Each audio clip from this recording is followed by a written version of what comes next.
In today's video, I'm going to teach you how to adjust section spacing in Squarespace.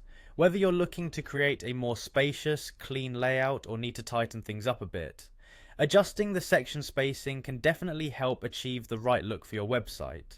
It's a simple process, but taking these steps will ensure your site is visually appealing and tailored to your preferences. Let's get started.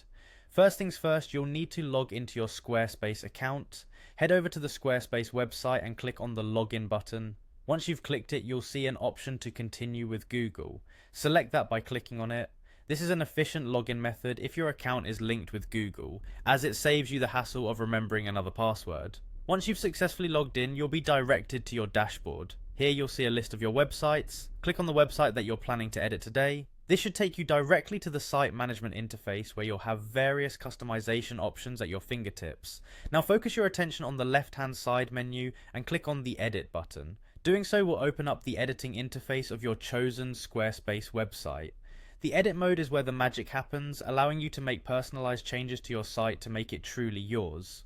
With the editing mode turned on, the next step is to locate the section you want to adjust. Hover over the section and you'll notice an Edit Section button appear. Click that.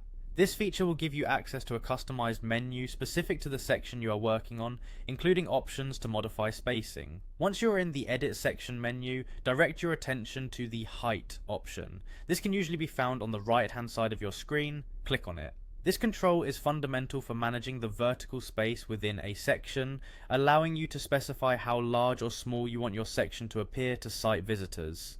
After selecting height, look for three small dots, sometimes referred to as a settings or more options icon. Click on these dots. Typically this unveils additional settings, often leading you to more detailed configuration options like spacing or padding. Finally, we get to the adjustable slider. You'll find it in the options revealed by clicking the three dots. By moving the slider, you can adjust the padding of the section, which is essentially the space around your content. Slide it to the left to decrease space or to the right to add more. The beauty lies in simplicity. Moving this slider will allow you to instantly preview how these padding changes impact the overall look of your website. And there you have it. By following these steps, you're able to adjust the section spacing on your Squarespace website, enhancing both its aesthetics and functionality. Make sure to review each change and settle on what best reflects your brand's identity. Thanks for joining me today, and happy designing.